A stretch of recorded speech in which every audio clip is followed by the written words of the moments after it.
Jetson. I love this part of the show.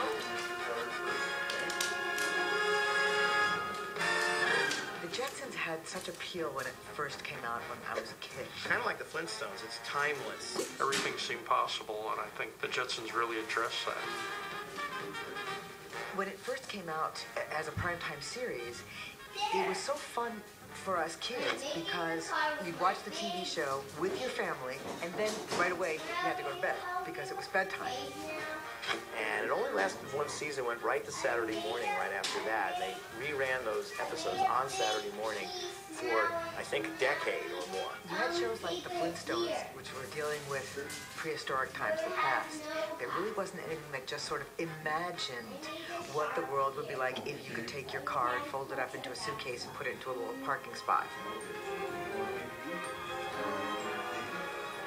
The opening titles, about halfway through His Boy Elroy, I said, this is my favorite show.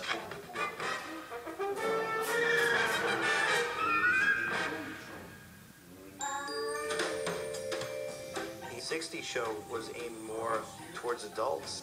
The 80s show really was aimed more towards children because they now are syndicating this in the afternoon. They weren't really caring that much about adults or families watching it. They wanted something the kids would like, so they stressed the science fiction elements more. 20 shows, which is what they made originally, 22, somewhere around in there. Everybody thought that they'd made like a whole bunch of them because they reran for years. But in order to get a syndication package, they needed, I think, 30 more shows, something like that. Because it had built a real following with the kids, Hanna-Barbera thought, why not bring it back? Don't Roy! Driver! Do it, driver! I'm so nervous I can hardly push a button. They came to me and said, we want to bring back the Jetsons. And I was just a baby casting director. I was only beginning as a casting director then. And I remember thinking how positively thrilling to work on such a classic cartoon. That's the way I felt, too. When I heard of the project, I was real excited because I had fond memories of it. I was shocked at actually how few of them were originally made. From my point of view, because I was the voice director, the real challenge was casting. And it turned out to be no challenge at all because we used all the original cast. Andrea Romano was assistant to Gordon Hunt, and then later on, Gordon turned everything over to her, and she did all of the direction for the voice people. So we went back to all the actors that had worked on the series originally to try to see if they wanted to come back and play. These people who had gone many, many years since the original one came back, and they sounded as good, if not better, than they did in the original. It was such fun to get back into it. We loved each other. The cast all adored each other.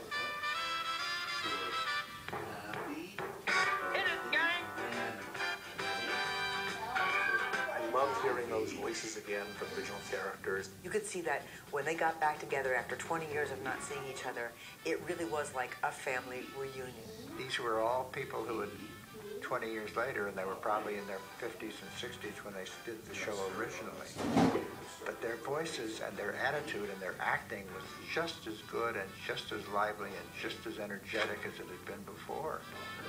George O'Hanlon had, when we were off the air for a while, he became ill and had a couple of medical problems, and especially an eye problem, where he couldn't read. He couldn't read the copy. So in the recording session, we would record him separately from the rest of the cast, and I would go in and sit in the studio with him, and I would read his lines, and then he would echo back in his George O'Hanlon voice. Oh, no, I've had it with you. In fact, after today, I'm looking forward to my old age. George was not a voice actor doing a cartoon voice. The voice of George Jetson was George O'Hanlon's voice. It was just his voice that had this wonderful quality to it. Oh, I knew this was the day I should have stayed in bed. What you have here is a group of people who truly enjoyed each other's company and all were very good actors and able to manipulate their voices so that they played multiple characters. You have Jean Vanderpyle as Rosie, she was Wilma Flintstone. Don Messick was Astro. We were so lucky to have Mel Blanc as Mr. Spacely. You also had Dawes Butler, the brilliant Dawes Butler as Elroy. My main concern was to keep it as true to the original as possible.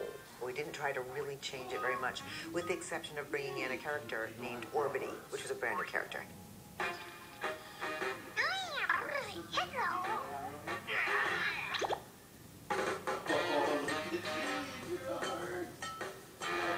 They definitely shifted the focus a little bit more towards Judy, Elroy, Rosie, and the new character Orbity, because that would be more something that kids could, in theory, relate to better than the domestic adventures of George and Jane. We also explored more stuff with the robots. Rosie became more of a sympathetic character, more of a Hazel type thing. I think that any changes that are made when there's decades between production, the changes that are made are an attempt to approach a new audience, thinking that the old approach isn't going to be good enough for them.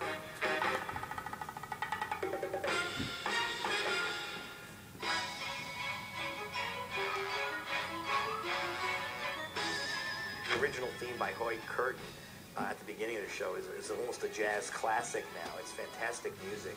I was a huge fan of the first season. I really loved it. I tried to, as much as possible, emulate and repeat that kind of the work and the charm of that original series.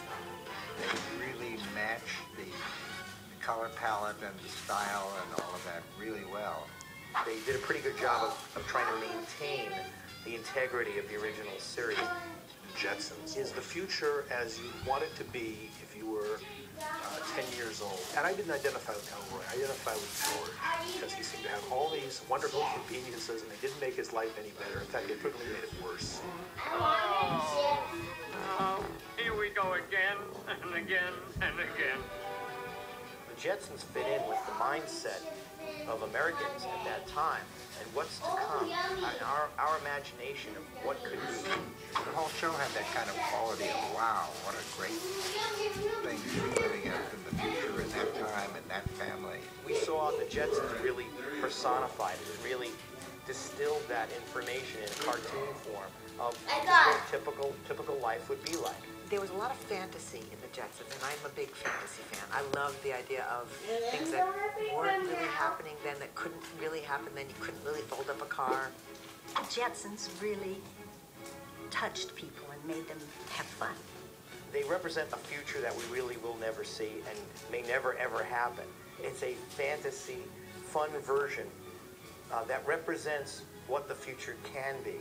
One of the biggest compliments that I get occasionally is when some, fan, some purist says, yeah, was that an old one or is that a new one? And I think, oh, well, and, we pretty much achieved what we were looking for. I still think I should have paid them. I was robbing them because they were paying me. It was a joy every time. It was great fun doing the Jetsons. I've done a lot of cartoons, but I've never had as much fun as on the Jetsons.